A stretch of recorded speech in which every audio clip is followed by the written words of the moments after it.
राय प्रवीण एक खूबसूरत राज नर्तकी, गायिका और कवयित्री।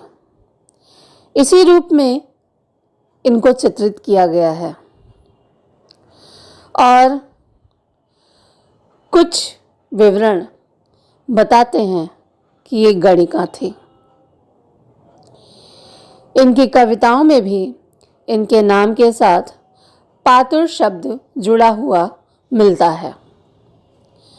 राज दरबार में बहुत सी स्त्रियां राजा के मन बहलाव के लिए होती थीं, लेकिन उनमें से कविता कम ही करती थीं, और वह भी ऐसी कविता और कवयित्री जिससे अकबर भी प्रभावित हो जाए, बिरली ही थी।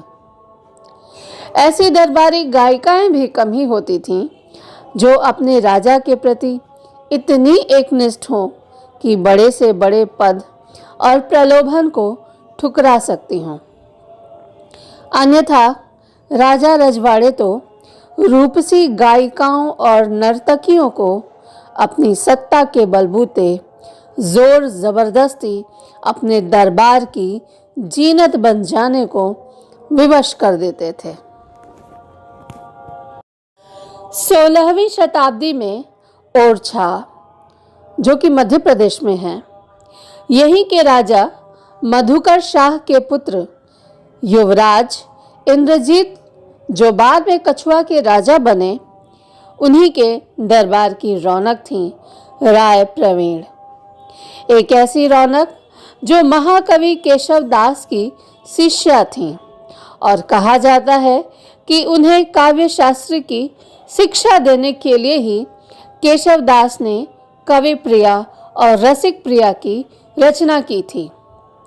उनकी कला और प्रतिभा से वह इतने प्रभावित थे कि उनकी तुलना वे वीणा पाणी सरस्वती से करते हैं। नाचती गावती पढ़ती सबे बजावत बीन। नाचती गावती पढ़ती सबे बजावत बीन। तिनमें करती कवित एक राय प्रवीण प्रवीण। राय प्रवीण की शारदा रुचि रुचि राजत अंग। वीणा पुस्तक धारिणी राजहंस सुत संग। कोकिल कंठी पुनिया के गीत सुनकर और उससे प्रभावित होकर राजकुमार इंद्रजीत ने राज संरक्षण में उसकी शिक्षा की व्यवस्था की, जिससे पुनिया की प्रतिभा और भी निखर उठी और कालांतर में वह राय प्रवीण के नाम से ख्यात हुई। वह कवयित्री और कलाकार ही नहीं थी, बल्कि अत्यंत बुद्धिमती एवं वाक्पटु भी थी। कहा जाता है कि प्रवीण की ख्याति से प्रभावित होकर बादशाह अकबर ने उन्हें अपने दरबार में आमंत्रित किया, लेकिन प्रवीण तो इंद्रजीत के प्रति पूर्णतया समर्पित थी। उन्हें छोड़कर भला कैसे जाती? अपनी दुविधा उन्होंने राजा इंद्रजीत के सामने रख दी कि कोई ऐसा रास्ता निकाले कि राज्य की रक्षा भी हो जाए और प्रवीण का पातिव्रत्य भी बचा रहे।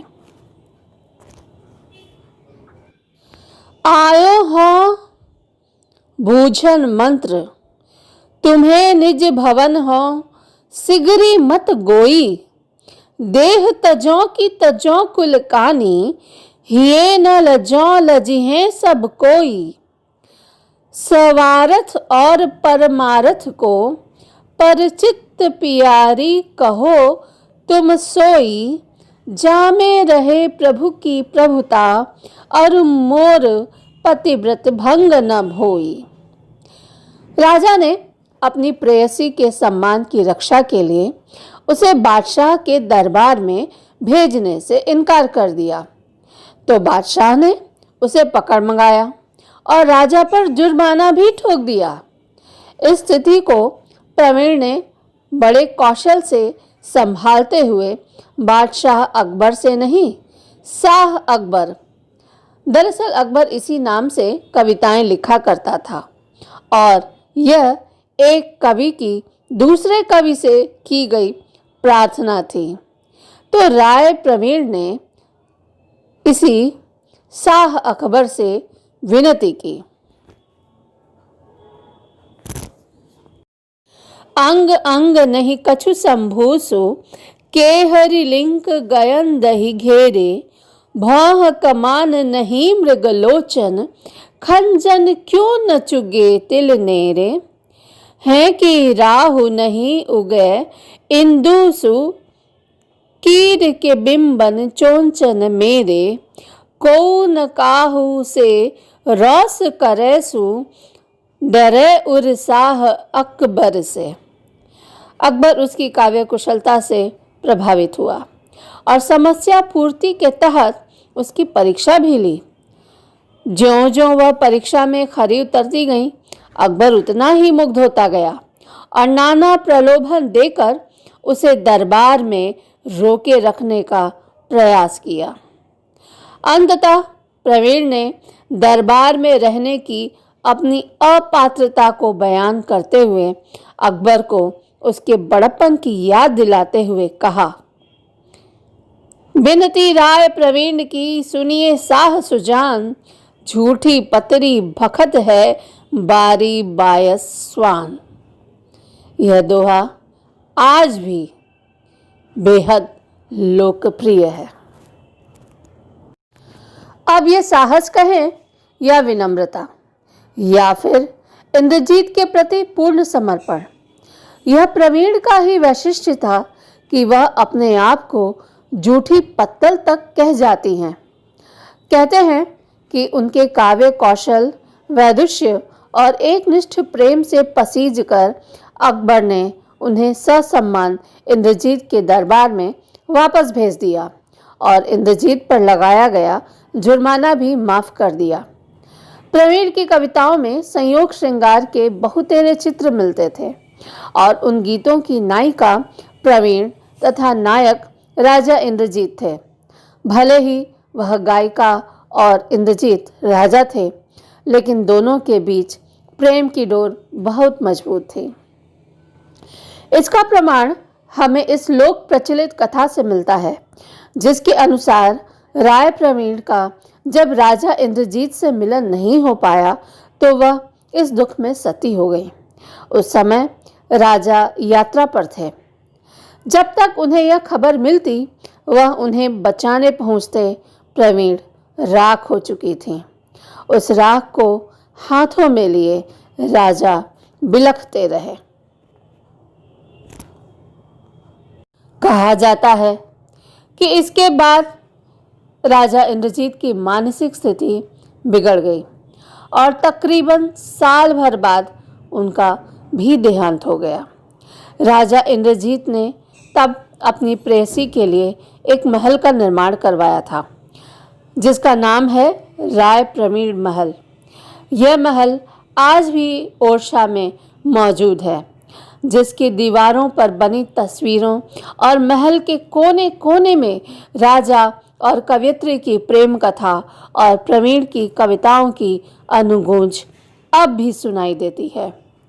उत्कट श्रृंगार की कविताओं के साथ ही प्रवीण ने कुछ विवाह गीत और गारियां भी लिखी थीं। दरबारी गायिकाएं राजा परिवार के विभिन्न समारोहों में भी गायन करती थीं और प्रवीण ने संभवतः इन अवसरों के लिए ही इन गीतों का सृजन किया होगा। राय प्रवीण के मधुर स्वर के कारण उन्हें ओरछा की बुलबुल कहकर संबोधित किया जाता था। प्रवीण के प्रेम, समर्पण, प्रतिभा और बुद्धि कौशल के लिए उन्हें हमेशा इसी ऊंचे आसन पर बैठाया जाना चाहिए, जिस पर उनके गुरु केशव दास ने बैठाया था।